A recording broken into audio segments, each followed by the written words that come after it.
Hey y'all, welcome to Hot Rod's Woodshed. So I'm putting my 57 together here, and when I was putting it together, I struggled to find any other people's info on how they assembled the front fenders together.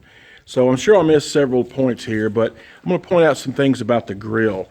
Like, now I bought a Dan Chuck grill, and I thought about fabbing up a grill out of like stainless or something.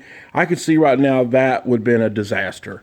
I mean, I'm pretty good at fabbing, but this was $100, and it is worth $100 to save the aggravation. It fits good. It's made in the USA, and I don't get paid by Dan Chuck by any means. I had to buy that damn grill, but I think it's just a really good quality piece. So let me go over some tips about installing the grill that I figured out. When I first put it in, I put this crossbar in first, and then put the grill in after.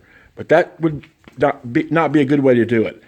I ended up having to take the bolt loose and tilting the crossbar up.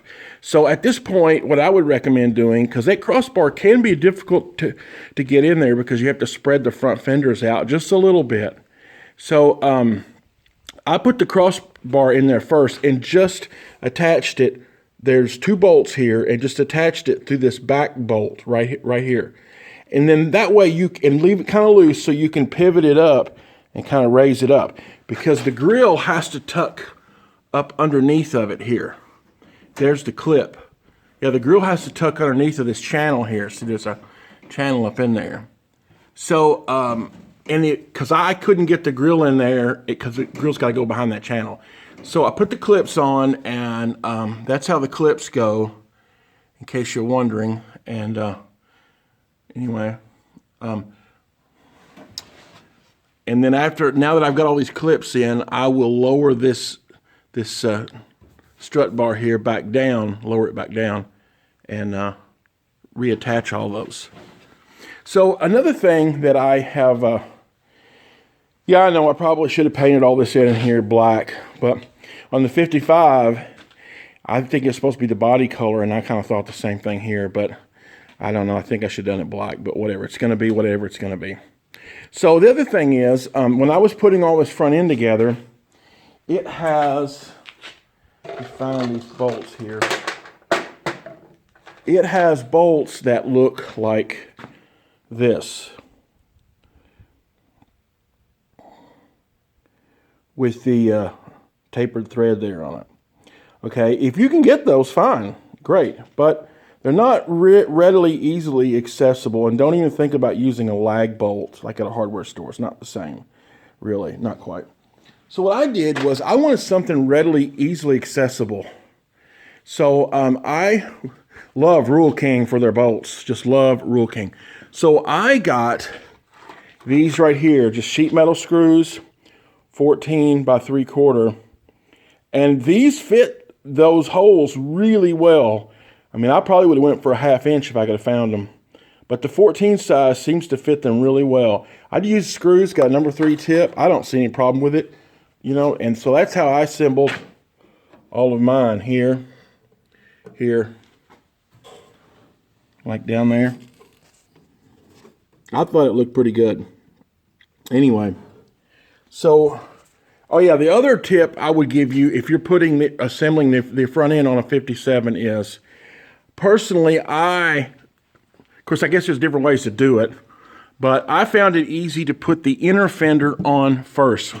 You have the radiator support already on, and then install the inner fender, attaching it temporarily through here and down on the bolts there in the back. There's 2 in the back, about midways up, and attach it there.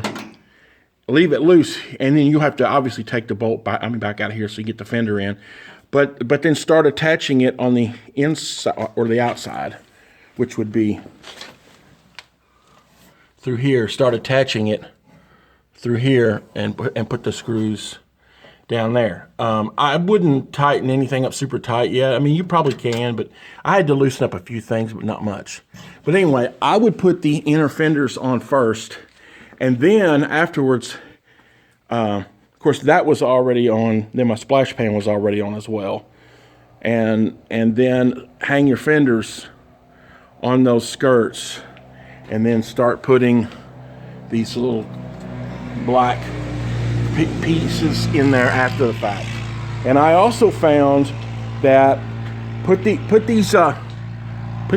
pieces here, these bottom pieces in after the fact, because if you try to fasten those in first along with the inner fenders, you won't be able to pull the fender down over and clear this corner.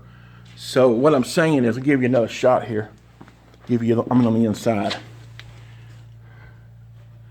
Jeez, I can't even see it in there. Well, anyway, there is